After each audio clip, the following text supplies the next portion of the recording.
You see that? Isn't that beautiful? As a result, Egypt becomes fabulously wealthy. But as we close out the narrative of Genesis, what do you see yet again? In chapter 47, and Israel dwelt in the land of Egypt, in the country of Goshen, and they had possessions therein, and they grew and multiplied exceedingly. Now you know the story well. The Pharaoh that rose up that didn't know Joseph looked at this nation that was multiplying so quickly that it was just unimaginable to him, and he sees them as a threat to his empire. And he begins to persecute them. You know the story. God comes and he miraculously and gloriously delivers the nation of Israel from the land of Egypt. And he calls them out into the desert after they've crossed the Red Sea. They go out into the Sinai Peninsula there, into the desert, to Mount Sinai. And here you have a temple scene yet again. What happened at Mount Sinai? You have a mountain. Remember? These temples always take place on mountains. You have a mountain. You have a mountain. You have the presence of God descending there. And as Bill points out in one of his books, there's almost a tripartite division to the mountain itself. Remember, the nation itself was told, don't come any further than the base of the mountain here.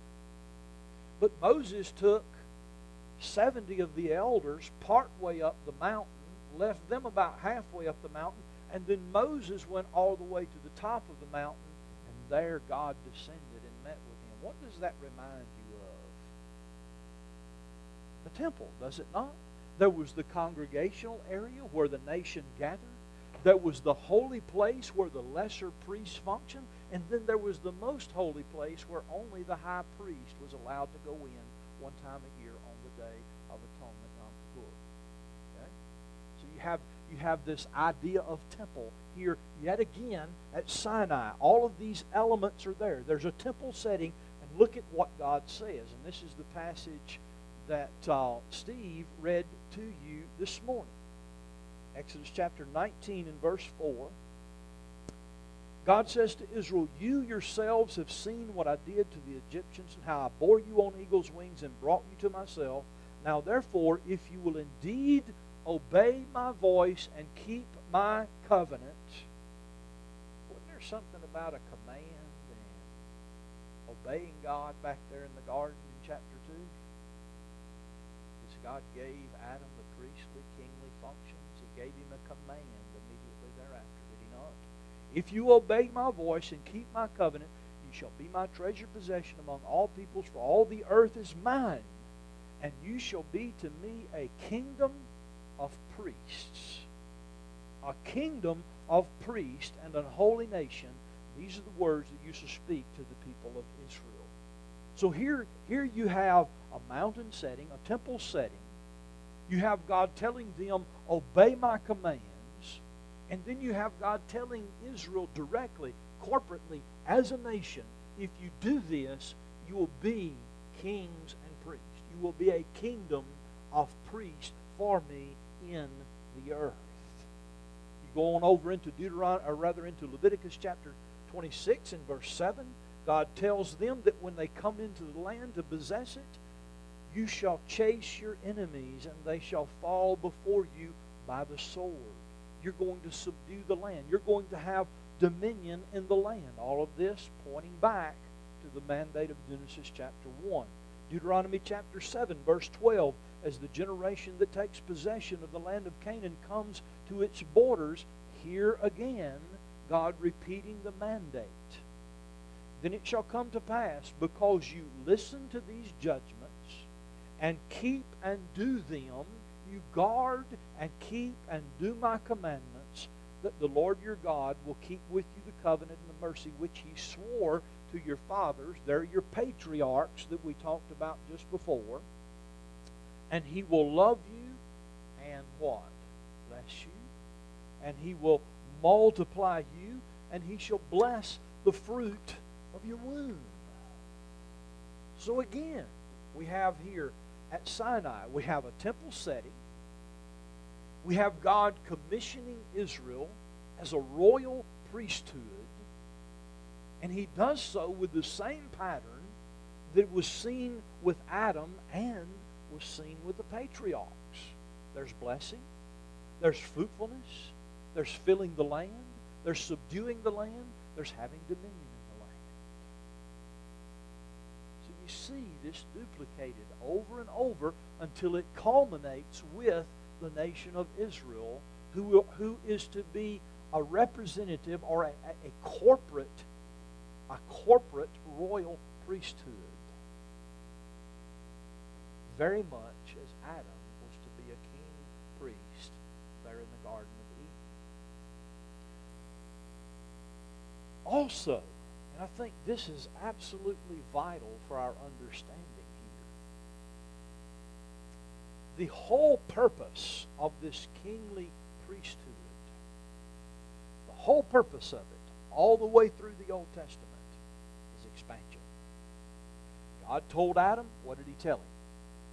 Be fruitful, multiply, and fill the earth. He tells Abraham, go out from your country. I'm going to multiply your seed as the sands of the sand on the seashore. You're going to be a blessing to the nations.